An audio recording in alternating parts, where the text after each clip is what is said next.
Hi welcome to Edubles learning. ഇന്ന് നമ്മൾ സൈക്കോളജിയിൽ കാറ്റഗറി 2, കാറ്റഗറി 1 ഇവർക്ക് ഉപകാരപ്പെടുന്ന പ്രീവിയസ് ഇയർ ക്വസ്റ്റ്യൻസ് ആണ് ഡിസ്കസ് ചെയ്യുന്നത്. ഇപ്പോൾ മുൻകാല വർഷങ്ങളിൽ ചോദിച്ച ഈ ചോദ്യങ്ങൾ നിങ്ങൾ എന്ത് ചെയ്യുക, ഓരോ ക്വസ്റ്റ്യൻസ് ഞാൻ പറയുന്ന സമയത്ത് അതിൻ്റെ ആൻസർ കറക്റ്റ് ആണോ എന്ന് നിങ്ങളുടെ ഓപ്ഷൻ ഒന്ന് ആദ്യം സെലക്ട് ചെയ്യുക. എന്നിട്ട് ഞാൻ ആൻസർ പറയുന്ന സമയത്ത് അത് കറക്റ്റ് ആണോ എന്ന് ചെക്ക് ചെയ്യുക. അപ്പോൾ നമ്മൾ പറയുന്ന ചോദ്യങ്ങളിൽ എത്ര എണ്ണം നിങ്ങൾക്ക് ശരിയായി എന്ന് മനസ്സിലാക്കുക. അപ്പോൾ അതിലൂടെ നിങ്ങൾ എത്രത്തോളം ഇമ്പ്രൂവ് ചെയ്തിട്ടുണ്ട്. ഇനി നമുക്ക് മുമ്പിലുള്ള കേട്ടറ്റ് എക്സാം വരെ മുമ്പിലുള്ള കുറഞ്ഞ ദിവസങ്ങൾ അല്ലേ, കുറച്ച് ആഴ്ചകൾ, ഒരു 2 മാസത്തിന് താഴെ മാത്രമേ ഉള്ളൂ. അപ്പോൾ ഈ ദിവസങ്ങൾ വളരെ കൃത്യമായിട്ട് നമ്മൾ യൂട്ടിലൈസ് ചെയ്യുക. അതുകൊണ്ട് തന്നെ നമ്മുടെ ക്ലാസ്, അതായത് നമ്മുടെ വീഡിയോസ് ആദ്യം മുതൽ തന്നെ ശ്രദ്ധയോടെ കേൾക്കുക. നമ്മൾ അതിൻ്റെ ഇടയിൽ ഓരോ ഓപ്ഷൻസും വിശദീകരിക്കുന്ന സമയത്ത് ആ പോയിന്റുകളൊക്കെ എക്സാം പോയിന്റ് ഓഫ് വ്യൂവിലാണ് പറയുന്നത്. അതായത് മുൻ വർഷങ്ങളിൽ ചോദിച്ച ചോദ്യങ്ങളാണ് നമ്മളത് എന്ത് ചെയ്യുക, ഇതിൻ്റെ എക്സ്ട്രാ പോയിന്റുകളായിട്ട് പറയുന്നത്. സോ അതും വളരെ ശ്രദ്ധിക്കുക. നമ്മൾ ആദ്യത്തെ ചോദ്യത്തിലേക്ക് കടക്കുന്നു. 2020 ചോദിച്ച ചോദ്യങ്ങളാട്ടോ. ഗസ്റ്റാൾട്ട് മനഃശാസ്ത്രജ്ഞരുടെ അഭിപ്രായത്തിൽ പെരുമാറ്റം അതല്ലെങ്കിൽ ബിഹേവിയർ ഒരു പരിണാത്മകമല്ല എന്ന് പറഞ്ഞാൽ ഇംഗ്ലീഷ് കൂടി ഇവിടെ ഉണ്ട്. According to gestalt psychologist, behaviour cannot be quantified. നമ്മുടെ ബിഹേവിയറിനെ ക്വാണ്ടിഫൈ ചെയ്യാൻ പറ്റില്ല എന്ന് പറഞ്ഞാൽ അത് ക്വാളിഫൈ ചെയ്യാനേ പറ്റൂ, അതിൻ്റെ ക്വാളിറ്റിയാ മനസ്സിലാക്കാൻ പറ്റൂ. ക്വാണ്ടിറ്റി എന്ന് പറഞ്ഞാൽ നമുക്കറിയില്ല, എണ്ണാൻ പറ്റുന്നത്, അങ്ങനെ ചെയ്യാൻ കഴിയില്ല എന്ന് പറയാനുള്ള കാരണം എന്ത്? പെരുമാറ്റം, ബിഹേവിയർ നിയന്ത്രിക്കപ്പെടുന്നത് മനസ്സിൽ രൂപപ്പെടുന്ന വിന്യാസ രീതിക്കനുസരിച്ചാണ്. അതായത് configuration produced in the mind എന്നാണ് പറഞ്ഞത്. പെരുമാറ്റം എപ്പോഴും മാറ്റത്തിന് വിധേയമാണ്. It is always changing. പെരുമാറ്റം അപൂർവമായി മാത്രമാണ് ബാഹ്യമാകുന്നത്. ഇറ്റ് റയർലി ഓവേർട്ട് അല്ലേ, ഓവേർട്ട്, അത് അപൂർവമായിട്ടാണ് പുറത്തേക്ക് വരുന്നത്. ദെൻ പെരുമാറ്റം എപ്പോഴും ആന്തരികമാണ്. It is always covert. അപ്പോൾ ഇതിൽ ജസ്റ്റാൾട്ട് സൈക്കോളജിയുടെ തിയറിയുമായി കണക്റ്റഡ് ആയതാണ് പറയുന്നത്. നമുക്കറിയാം ജസ്റ്റാൾട്ട് സൈക്കോളജി എന്തുമായി ബന്ധപ്പെട്ടാണ്? പെർസെപ്ഷൻ, മനസ്സിൽ കാണുന്ന രൂപഘടന. ആ രൂപഘടനയാണ് അവരെന്ത് ചെയ്യുന്നത്, അവരുടെ സിദ്ധാന്തത്തിന് അടിസ്ഥാനമാക്കുന്നത്. നമ്മളൊരു കാര്യം കാണുന്ന സമയത്ത് അതിനെ പെർസീവ് ചെയ്യുന്ന രീതികളാണ്. അതുമായി ബന്ധപ്പെട്ട് കുറേ ലോസ് പറയുന്നു. ലോ ഓഫ് പ്രോക്സിമിറ്റി, സാമീപ്യം നിയമം, അതുപോലെ തന്നെ സമ്പൂർണ്ണ നിയമം, അങ്ങനെയുള്ള നിയമങ്ങളൊക്കെ പറയുന്നുണ്ട്. സോ നമുക്ക് ഇവിടെ ആൻസർ എന്തെടുക്കാം? പെരുമാറ്റം നിയന്ത്രിക്കപ്പെടുന്നത് മനസ്സിൽ രൂപപ്പെടുന്ന വിന്യാസ രീതിക്കനുസരിച്ചാണ്. ഓക്കെ, അപ്പോൾ ജസ്റ്റ് നമുക്ക് മനസ്സിലാക്കാം, പെർസെപ്ഷൻ ബേസിലാണ് ഈ ജസ്റ്റാൾട്ട് സൈക്കോളജിസ്റ്റുകളുടെ തിയറി വരുന്നത്. നമുക്കറിയാം കൊഹ്ലറുടെ ചിമ്പാൻസി എന്നുള്ള പരീക്ഷണം, ഒരു സുൽത്താൻ എന്ന ചിമ്പാൻസിയിലെ ഈ ചിമ്പാൻസിയിൽ നടത്തിയ പരീക്ഷണത്തിൽ നിന്നാണ് അദ്ദേഹം ഇൻസൈറ്റ്ഫുൾ ലേണിംഗ് ആ രീതിയിലുള്ള ഒരു സിദ്ധാന്തം അവതരിപ്പിക്കുന്നു. അതിലൂടെയാണ് എന്ത് വരുന്നത്, ജസ്റ്റാൾട്ട് സൈക്കോളജി വളർന്നു വരുന്നത്. So gestalt psychology emphasise that behaviour is influenced by how individual perceive and interpret their experience. എങ്ങനെയാണ് പെർസീവ് ചെയ്യുന്നത്, അതിനെങ്ങനെയാണ് ഇൻ്റർപ്രിറ്റ് ചെയ്യുന്നത്, അതനുസരിച്ചാണ് ഇത് അല്ലേ ഒരാളുടെ ബിഹേവിയർ രൂപപ്പെടുന്നത്. ബിയോണ്ട് സ്റ്റിമുലസ്, നമ്മൾ നേരത്തെ പറഞ്ഞല്ലോ ബിഹേവിയറിസത്തിൻ്റെ കൺസെപ്റ്റുകൾ പ്രത്യേകം പഠിക്കുകയാണ്. നമുക്കറിയാം ബിഹേവിയറിസ്റ്റുകൾ പാവ്ലോ അവരുടെയൊക്കെ കൺസെപ്റ്റുകൾ ഉണ്ടല്ലോ, പാവ്ലോ അതുപോലെ തന്നെ വാട്സൺ, ഇവരുടെ കൺസെപ്റ്റുകൾ അത് സ്റ്റിമുലസ് റെസ്പോൺസിനെ അടിസ്ഥാനമാക്കിയിട്ടായിരുന്നു ഉണ്ടായിരുന്നത്. SR കണക്ഷൻസ് കണ്ടീഷൻ ആണ് അൺകണ്ടീഷനഡ് റെസ്പോൺസും കൊടുക്കുക അത് അല്ല എന്ത് വരുന്നത്, അതുമായി ബന്ധപ്പെട്ടല്ല ബിഹേവിയറിസം അതിനേക്കാൾ അപ്പുറമാണ് മനസ്സിൽ കാണുന്ന രൂപങ്ങൾക്കനുസരിച്ചാണ് രൂപഘടനക്കനുസരിച്ചാണ് ഈ തിയറി പറയുന്നത്. It goes beyond the behaviourist idea that behavior is just a reaction to external stimuli. അവർ പറയുന്നുണ്ട് ഒരു എക്സ്റ്റേണൽ സ്റ്റിമുലസ് സ്റ്റിമുലിയുടെ റിയാക്ഷൻ ആയിട്ടാണ് ബിഹേവിയർ വരുന്നത് എന്നാണല്ലോ അവരുടെ കൺസെപ്റ്റ് പാവ്ലോവിൻ്റെ ഒക്കെ കൺസെപ്റ്റ്.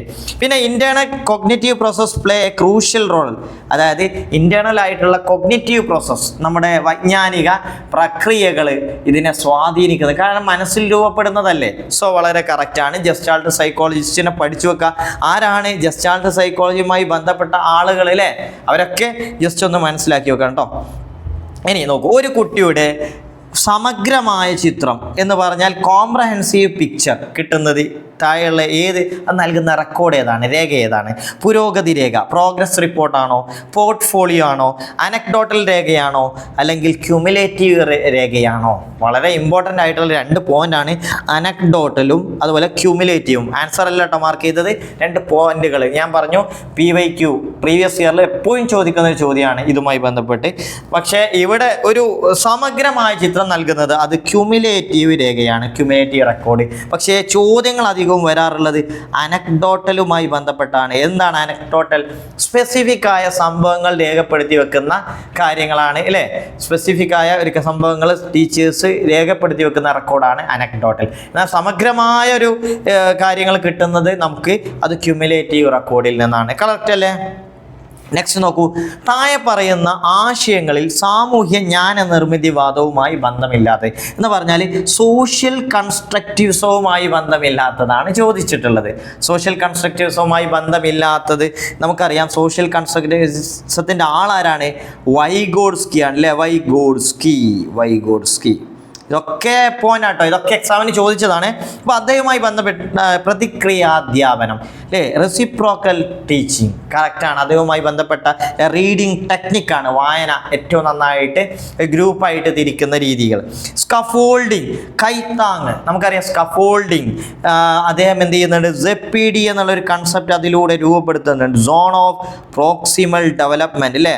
അതുപോലെ തന്നെ ഇതിൻ്റെ ഇടയിൽ zone of proximal development, potential ability, അതുപോലെ തന്നെ ഒരു കുട്ടിക്ക് സ്വന്തമായിട്ട് എത്താൻ പറ്റുന്ന ഒരു നിലയിൽ നിന്ന് ഒരു മറ്റൊരാളുടെ സഹായം കൊണ്ട് എത്തിച്ചേരുന്ന ഒരു ലെവലുണ്ട്. ആ ലെവലിൻ്റെയും ഇടയിലുള്ള ഒരു ഏരിയയാണ് സോൺ ഓഫ് പ്രോക്സിമൽ ഡെവലപ്മെൻറ്റ്. ഇവിടെ കുട്ടിയെ സ്കഫോൾഡ് ചെയ്യുക, അതായത് കൈത്താങ് കൊടുത്താൽ കുട്ടി എന്ത് ചെയ്യും? ആ ലെവലിലേക്ക് ഉയരും. ഇതാണ് നമ്മുടെ സ്കഫോൾഡിങ് എന്ന് പറഞ്ഞാൽ. അതും അദ്ദേഹത്തിൻ്റെ കൺസെപ്റ്റാണ്. ഷെഡ്യൂൾസ് ഓഫ് റീഇൻഫോഴ്സ്മെൻറ്റ് അല്ലേ, ഷെഡ്യൂൾ അത് ഇതുമായി ബന്ധപ്പെട്ടതല്ല. ഓക്കെ, കൊളാബറേറ്റീവ് ലേണിങ്ങും ഇതുമായി സഹവർത്തിത പഠനം മറന്നു പോകരുത് കേട്ടോ. സഹവർത്തിത പഠനം കൊളാബറേറ്റീവ് ലേണിംഗ്, കോപ്പറേറ്റീവ് സഹകരണാത്മക പഠനമുണ്ട്, അതുപോലെ തന്നെ സഹവർത്തിത പഠനമുണ്ട്. ഇത് വൈഗോഡ്സ്കിയുടെ കൺസെപ്റ്റാണ് അല്ലേ? അദ്ദേഹത്തിൻ്റെ കൺസെപ്റ്റിൽ ഗ്രൂപ്പുകളായിട്ട് തിരിച്ചുള്ള പഠനങ്ങൾ, ഒരു കുട്ടിയെ അല്ലേ അധ്യാപകൻ പറയുന്നതൊക്കെ കുട്ടികൾ അതുപോലെ വിഴുങ്ങുക എന്ന കൺസെപ്റ്റിൽ നിന്ന് മാറി കുട്ടികളെ ഗ്രൂപ്പുകളായിട്ട് അവർ പരസ്പരം ഡിസ്കസ് ചെയ്ത് പഠിക്കുന്ന രീതികളാണ് സഹവർത്തിത പഠനം കൊണ്ട് അദ്ദേഹം ഉദ്ദേശിച്ചിട്ടത്. പിന്നെ ഇവിടെ നിങ്ങൾ മനസ്സിലാക്കേണ്ടത് മറ്റൊരു സാധനമുണ്ട്, സോഷ്യൽ ലേണിംഗ്. മറന്നു പോകരുതേ, സോഷ്യൽ ലേണിംഗ് അല്ലേ? സോഷ്യൽ ലേണിംഗ് അതുപോലെ തന്നെ സോഷ്യൽ കൺസ്ട്രക്റ്റിവിസം, ഇത് രണ്ടാണ് കേട്ടോ. ആൽബർട്ട് ബന്ദുരയുടെ ലേണിംഗ് കേട്ടോ, ആൽബർട്ട് ബന്ദുരയുമായി ബന്ധപ്പെട്ടതാണ് സോഷ്യൽ ലേണിംഗ് വരുന്നത്. ഓക്കെ, മാറിപ്പോരുത്, വേറെയാണ്, ഇതുമായി ബന്ധപ്പെട്ടതല്ല. നെക്സ്റ്റ് നോക്കൂ. വികാരങ്ങളായ കോപം, അസൂയ, വെറുപ്പ് എന്നിവ പൊതുവെ അറിയപ്പെടുന്നത് എന്താണ്? വികാരങ്ങളാണ് അല്ലേ? അത് പോസിറ്റീവ് ഇമോഷൻസ് എന്നാണോ, നെഗറ്റീവ് ഇമോഷൻസ് എന്നാണോ, റാഷണൽ ഇമോഷൻസ് എന്നാണോ, ഇറാഷണൽ ഇമോഷൻസ് എന്താണ്? നമുക്കറിയാം ഇത് കോപം, അസൂയ എന്നുള്ളതൊക്കെ എന്താണ്? ഒരു അല്ലേ, നമുക്കൊരു ഡിസ്ലൈക്ക് ഉണ്ടാക്കുന്ന കാര്യങ്ങളാണ്. സോ അതെന്താണ്? ഇപ്പോൾ നെഗറ്റീവ് വികാരങ്ങളാണ്, നെഗറ്റീവ് ഇമോഷൻസ് ആണ്. അപ്പോൾ ജോയ്, സന്തോഷം, അതെന്താണ്? അത് പോസിറ്റീവാണ് കേട്ടോ. ജോയ് പറയും അത് പോസിറ്റീവാണ്, ഇവിടെ നെഗറ്റീവാണ്. ഓക്കെ, ഇമോഷൻസുമായി ബന്ധപ്പെട്ടാണ്. അതുപോലെ ഇമോഷണൽ ഇൻ്റലിജൻസ് അല്ലേ, ഇൻ്റലിജൻസ് നമ്മൾ നേരത്തെ ഹവാർഡ് ഗാർഡനറൊക്കെ പഠിക്കും, മൾട്ടിപ്പിൾ ഇൻ്റലിജൻസ് തിയറി ഇതിൽ പഠിക്കും. എന്നാൽ ഹവാർഡ് ഗാർഡനർ പറയുന്നത് ഇൻട്രാ പേഴ്സണലും ഇൻ്റർ പേഴ്സണലുമാണ് ജീവിത വിജയത്തിന് ആവശ്യം കൂടുതൽ സ്വാധീനിക്കുന്നതെന്ന് പറഞ്ഞിരുന്നു. എന്നാൽ അതിൽ നിന്ന് പിന്നീട് പീറ്റർ സലോവ അല്ലേ, അവരൊക്കെ എന്ത് കണ്ടുപിടിച്ചു? ഇമോഷണൽ ഇൻ്റലിജൻസുമായ കൺസെപ്റ്റുകൾ അവതരിപ്പിച്ചു. അതുകൊണ്ട് തന്നെ ഇമോഷണൽ ഇൻ്റലിജൻസ് ആണ് ഒരാളെ ജീവിത വിജയത്തിന് കൂടുതൽ സ്വാധീനിക്കുന്നതെന്ന് പിന്നീട് മനസ്സിലാക്കി നമുക്ക് പറയാം. നെക്സ്റ്റ് നോക്കൂ. താഴെ പറയുന്നവയിൽ പരിപക്വരവും പഠനവും സംബന്ധിച്ച് ശരിയായ പ്രസ്ഥാനം ഏത്? അതായത് റിഗാർഡിങ് മെച്ചുറേഷൻ ആൻഡ് ലേണിങ്ങും മെച്ചുറേഷൻ കണക്റ്റഡ് ആണ്. അപ്പോൾ ആ കണക്ഷൻ എന്താണെന്നാണ് പറയുന്നത്? പഠനം പരിപക്വനത്തിൻ്റെ മുൻ ഉപാധിയാണ്. അതായത് learning is a pre condition for maturation. മെച്ചുറേഷൻ്റെ ഒരു പ്രീ കണ്ടീഷനാണ് ലേണിംഗ്. അടുത്ത് നോക്കൂ, maturation is a pre condition for learning. പരിപക്വനം പഠനത്തിൻ്റെ മുന്നുപാധിയാണ്. പഠനവും പരിപക്വനവും പരസ്പര വിരുദ്ധ ആശയങ്ങളാണോ? അല്ല, ഒരിക്കലുമല്ല. പരിപക്വനം ഒരു ആർജിത ശേഷി, മെച്ചുറേഷൻ ലേൺഡ് ബിഹേവിയർ ആണോ? ലേൺഡ് ആയിട്ടുള്ള അല്ല. സോ ഇവിടെ ഏറ്റവും കറക്റ്റ് ആൻസർ എന്താണ്? പരിപക്വനം പഠനത്തിൻ്റെ മുന്നേ, ലേണിങ്ങിൻ്റെ പ്രീ കണ്ടീഷനാണിത് maturation. Okay, maturation. So next question നോക്കൂ. താഴെ പറയുന്ന പ്രക്രിയകളിൽ ഏതാണ് സാമൂഹ്യവൽക്കരണവുമായി അടുത്ത ബന്ധപ്പെട്ടത്? അതായത് സോഷ്യലൈസേഷൻ പ്രോസസ്സ് നമ്മൾ പറയുന്നുണ്ട് അല്ലേ, അത് പ്രധാനപ്പെട്ട ഒരു ഭാഗമാണല്ലോ. അതുമായി ഏറ്റവും ആപ്റ്റായി വരുന്നത് ആധുനികവൽക്കരണം, മോഡേണൈസേഷൻ ആണോ, എൻകൾച്ചറേഷൻ ആണോ, സാൻസ്ക്രിറ്റൈസേഷൻ ആണോ, വെസ്റ്റേണൈസേഷൻ ആണോ? ഏതാണ്? നമുക്കറിയാം, അത് സാംസ്കാരിക സ്വാംശീകരണമാണ്, എൻകൾച്ചറേഷൻ എന്നുള്ളതാണ് ഇവിടുത്തെ ആൻസർ. അടുത്ത ക്വസ്റ്റ്യൻ നോക്കൂ. പഠന ബോധന പ്രക്രിയയിൽ അസിസ്റ്റീവ് സാങ്കേതിക വിദ്യ ഏറ്റവും ഫലപ്രദമായി ഉപയോഗിക്കാൻ കഴിയുന്നത്, അതായത് assistive technology can be used in the teaching learning process of, അല്ലേ? നമ്മളെന്ത് ചെയ്യുന്നു? ഏറ്റവും നന്നായിട്ട് അസിസ്റ്റീവ് ടെക്നിക്ക് യൂസ് ചെയ്യാൻ പറ്റും. നോക്കൂ, ലേണിംഗ് ഡിസേബിൾഡ് ആയ കുട്ടികളെ, അല്ലേ, അവരെ പഠിപ്പിക്കുമ്പോഴാണോ? വിഷ്വലി ഇമ്പയർഡ് ആയ കുട്ടികളെ പഠിപ്പിക്കുമ്പോഴാണോ? ഹിയറിംഗ് ഇമ്പയർഡ് ആയ കുട്ടികളെ പഠിക്കുമ്പോഴാണോ? All of the above. ഏതാണ്? നമുക്കറിയാം ഇവിടെ answer all of the above ആണ്. ഇതൊക്കെ ലേണിംഗ് ഡിസാബിലിറ്റി ഉള്ളവരെയും വിഷ്വലി ഇമ്പയർഡ് ആയതും അതുപോലെ കേൾവി കുറവുള്ള ആളുകളൊക്കെ പഠന പ്രക്രിയയിൽ നമുക്ക് എന്ത് ഉപയോഗിക്കാം? അസിസ്റ്റീവ് ടെക്നോളജി ഉപയോഗിക്കാം. നെക്സ്റ്റ്, ഏത് തരം വിലയിരുത്തലാണ് പഠിതാക്കളുടെ പഠന പരിമിതികളും പഠന പ്രയാസങ്ങളും കണ്ടെത്താൻ സഹായിക്കുന്നത്? ഇവിടെ എന്ത് ചെയ്യണം? ഇവാലുവേഷൻ നടത്തണം. അവിടെ എന്ത് കണ്ടുപിടിക്കണം? പഠന പ്രശ്നങ്ങൾ കണ്ടുപിടിക്കണം. സോ അതിന് ഏറ്റവും നല്ലത് പ്ലേസ്മെൻ്റ് ആണോ, ഫോമറ്റീവ് അസസ്മെൻ്റ് ആണോ, ഡയഗ്നോസ്റ്റിക് അസസ്മെൻ്റ് ആണോ, അല്ലെങ്കിൽ സമ്മേറ്റീവ് ആണോ? ഓക്കെ, ഡയഗ്നോസ്റ്റിക് ആണ് ഇവിടെ ഉത്തരം വരുന്നത്. പ്രശ്നങ്ങൾ കണ്ടെത്താനുള്ള വിലയിരുത്തൽ, ഡയഗ്നോസ്റ്റിക് ഇവാലുവേഷൻ എന്ന് പറയും കേട്ടോ. അതേസമയത്ത് ഫോമറ്റീവ് അസസ്മെൻ്റ് എന്നുള്ള സാധനം ഉണ്ട് അല്ലേ, നമുക്കറിയാം. അസസ്മെൻറ്റ് ഫോർ ലേണിംഗ് എന്നുള്ള സാധനം, അസസ്മെൻറ്റ് ഫോർ ലേണിംഗ് എന്നുള്ളതാണ് ഫോർമറ്റീവ് അസസ്മെൻറ്റ് എന്ന് പറഞ്ഞാൽ. എന്നാൽ സമ്മേറ്റീവ് അസസ്മെൻറ്റ് എന്ന് പറയുന്നത് അസസ്മെൻറ്റ് ഓഫ്, അല്ലേ, അസസ്മെൻറ്റ് ഓഫ് ലേണിംഗ്. വാർഷിക പരീക്ഷയിലൊക്കെ നമ്മൾ നടത്തുന്നത് എന്താണ്? സമ്മേറ്റീവ് അസസ്മെൻ്റ് ആണ്. ഇതും ചോദിക്കാറുണ്ട്. ഇത് രണ്ടും പോയിന്റ് ആണ് കേട്ടോ. ആൻസർ സി ആണ് കേട്ടോ. അടുത്തത് നോക്കൂ. ഗിൽഫോർഡിൻ്റെ അഭിപ്രായത്തിൽ സർഗാത്മകതയുടെ അടിസ്ഥാനം എന്താണ്? എന്താണ് സർഗാത്മകതയുടെ അടിസ്ഥാനം? ക്രിയേറ്റിവിറ്റിയുടെ അടിസ്ഥാനം, ക്രിയേറ്റിവിറ്റി, അതുപോലെ തന്നെ ഇൻ്റലിജൻസ്, ഇങ്ങനെ പറയുന്ന കാര്യങ്ങളൊക്കെ നമ്മളെ ലേണിങ്ങിനെ ബാധിക്കുന്ന ഒരുപാട് ഘടകങ്ങളുണ്ടല്ലോ. അത് നോക്കൂ, intelligence, insight thinking, convergent thinking, divergent thinking. ഏതാണ് ക്രിയേറ്റിവിറ്റിയുടെ ബേസ്? അതെന്താണ്? ഡൈവേർജൻറ്റ് തിങ്കിങ്, വിവ്രജന തിങ്കിങ് എന്നാണ്. വിവ്രജനം എന്ന് പറഞ്ഞാൽ ഒരു കാര്യത്തിൽ നിന്ന് അതിൻ്റെ വിവിധ വശങ്ങളിലേക്ക് നമ്മൾ എന്ത് ചെയ്യുന്നു? ചിന്തിക്കുന്നു, മനസ്സിലാക്കുന്നു. അതിനാണ് സർഗാത്മകത എന്ന് പറയാം, ക്രിയേറ്റിവിറ്റി. എന്നാൽ കൺവേർജൻറ്റ് തിങ്കിങ് എന്ന് പറഞ്ഞാൽ ഒരുപാട് കാര്യങ്ങൾ മനസ്സിലാക്കി ഒരു കാര്യത്തിലേക്ക് എത്തിച്ചേരുന്നല്ലോ, ഒരു നിഗമനത്തിലേക്ക് എത്തിച്ചേരുന്നതാണ് നമ്മളെന്ന് പറയുന്നത് കൺവേർജൻ എന്ന് പറയും. ഇവിടെ നമ്മൾ മനസ്സിലാക്കേണ്ടത്, നമ്മളൊരു പ്രോബ്ലം സോൾവ് ചെയ്യുകയാണെങ്കിൽ ഒരുപാട് പ്രശ്നങ്ങൾ അത് എന്ത് ചെയ്ത് ഒരു നിഗമനത്തിലേക്ക് സോൾവ് ചെയ്ത് വരുന്നത്, പ്രോബ്ലം സോൾവിങ്ങിൽ നമുക്ക് എന്ത് ചെയ്യുന്നു? പ്രോബ്ലം സോൾവിങ്ങിൽ നമ്മളെ ഹെൽപ്പ് ചെയ്യുന്നത് ഏതാണ്? ഈ കൺവേർജൻറ്റ് തിങ്കിങ്. അതേ സമയത്ത് ഒരു ക്രിയാത്മകമായി ചിന്തിക്കാൻ നമ്മെ സഹായിക്കുന്നത് ഡൈവേർജൻറ്റ് തിങ്കിങ് ആണ്. ഇനി ഇന്നത്തെ ഈ വീഡിയോയിൽ അവസാനത്തെ ചോദ്യമാണ്, ഏത് പ്രായഘട്ടത്തിലാണ് കുട്ടി കർമ്മോത്സുകത എന്ന് പറഞ്ഞ വിയസ് അപകർഷത എന്ന് പറഞ്ഞാൽ ഇൻഡസ്ട്രി വിയസ് ഇൻഫീരിയോറിറ്റി, അവൻ കർമ്മോത്സുകനായിരിക്കണം, അതല്ലെങ്കിൽ അവനിൽ എന്തുണ്ടാവും? അപകർഷതയുണ്ടാവും. ഏത് പ്രായത്തിൽ, ഏത് പ്രായഘട്ടത്തിലാണ് അവന് ഇതുണ്ടാവുന്നത്? ഇത് ആരുടെ കൺസെപ്റ്റാണ്? നമുക്കറിയാം, എറിക്സൻ്റെ, അല്ലേ, എറിക്സൻ്റെ കൺസെപ്റ്റാണ്. ഈ കൺസെപ്റ്റ് എല്ലാ ചോദ്യപേപ്പറിലും ഉണ്ടാവാറുണ്ട്, പ്രതീക്ഷിക്കാവുന്ന ചോദ്യമാണ്. നമുക്കറിയാം ഇൻഡസ്ട്രി വിയസ് ആദ്യം നമുക്കറിയാം ഏറ്റവും ശൈശവഘട്ടത്തിൽ കുട്ടിയിലുണ്ടാവുന്നതാണ് ട്രസ്റ്റ്, അല്ലേ, അതല്ലേ, ട്രസ്റ്റ് വിയസ് മിസ്ട്രസ്റ്റ്. പിന്നെ അടുത്ത ഘട്ടത്തിൽ, അല്ലേ, ഷെയിം വരും, ഷെയിം.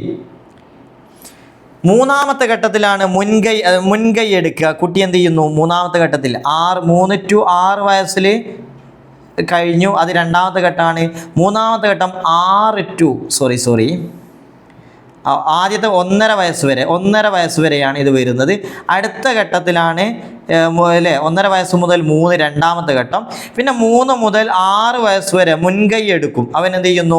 മുൻകൈ എടുക്കുന്നു അല്ലേ, ഇനീഷ്യേറ്റീവ് എന്ന് പറയുന്നു. 4ാമത്തെ ഘട്ടം, അതായത് 6 മുതൽ 12 വരെയുള്ള 4ാമത്തെ ഘട്ടത്തിലാണ് അവൻ എന്ത് ചെയ്യുന്നത്? ഇൻഡസ്ട്രി എന്ന് പറയുന്നത് അല്ലേ, ഇൻഡസ്ട്രി. അവൻ എന്ത് ചെയ്യും? കർമ്മോത്സുകനായിരിക്കും. അതില്ലെങ്കിൽ അവനിൽ എന്ത് വരും? ഒരു ഇൻഫ്യൂരിറ്റി, അപകർഷതാബോധം വരുന്നു. So answer is option B 6 to 12 കേട്ടോ, മാറിപ്പോവരുത്. അപ്പോൾ ആദ്യത്തതിൽ ട്രസ്റ്റ് vs മിസ്ട്രസ്റ്റ് ആണ് വരുന്നത്. ക്ലിയർ അല്ലേ? ഓക്കെ. 3ാമത്തെ ഘട്ടത്തിൽ മുൻകൈ എടുക്കുക, അവൻ ഒരു ഇനീഷ്യേറ്റ് ചെയ്യും. 4ാമത്തെ ഘട്ടത്തിലാകുമ്പോൾ അവൻ ഇൻഡസ്ട്രി കർമ്മോത്സുകനാകുന്നു. ഇനി 12 മുതൽ 18 വരെയുള്ള ഘട്ടത്തിലാണ് അവൻ എന്തുണ്ടാവുന്നത്? റോൾ കൺഫ്യൂഷൻ ഉണ്ടാവുന്നത്. ഒന്നെങ്കിൽ ഐഡൻറ്റിറ്റി എന്ന് അല്ലേ, ഇത് അവൻ്റെ ഒരു സ്വത്വം അവൻ തിരിച്ചറിയുന്നു. അതല്ലെങ്കിൽ അവിടെ പരാജയപ്പെട്ടാൽ അവന് റോൾ കൺഫ്യൂഷൻ ഉണ്ടാവുന്നു. അത് കഴിഞ്ഞ് 18 to 25 കൊടുത്തിട്ടോ, ഇവിടെ 35 കൊടുക്കുക അല്ലെങ്കിൽ 40 കൊടുക്കാം. അതാണ് അടുത്ത ഘട്ടം വരുന്നത്, ഇൻറ്റിമസി അല്ലേ. അവസാനം 45 മുതൽ 60 വരെയുള്ളതാണ് ഇൻറ്റഗ്രിറ്റി വരുന്നത്. സോ നമ്മൾ ഈ ഭാഗങ്ങൾ എറിക്സന്റെ ഘട്ടങ്ങളൊക്കെ വളരെ ഇമ്പോർട്ടൻ്റ്, അതുകൊണ്ടാണ് ഞാൻ ഇത് പറഞ്ഞിട്ടുള്ളത്. തീർച്ചയായിട്ടും നിങ്ങൾ എന്ത് ചെയ്യുക, ഈ പ്രീവിയസ് ഇയർ ക്വസ്റ്റ്യൻ്റെ കൂടെ ഈ ഓപ്ഷനിൽ വന്ന കാര്യങ്ങളൊക്കെ ഒന്ന് ശ്രദ്ധിക്കുക. ഇങ്ങനെയൊക്കെ വരുന്ന സമയത്ത് എല്ലാ ഓപ്ഷനും ഇനിയുള്ള ഭാഗങ്ങളും കൂടി പഠിക്കുക. കാരണം പല എക്സാമുകൾക്ക് ഇത് ചോദിച്ചിട്ടുണ്ട്. സോ നമുക്കിവിടെ വൈൻഡപ്പ് ചെയ്യാം. Thank you.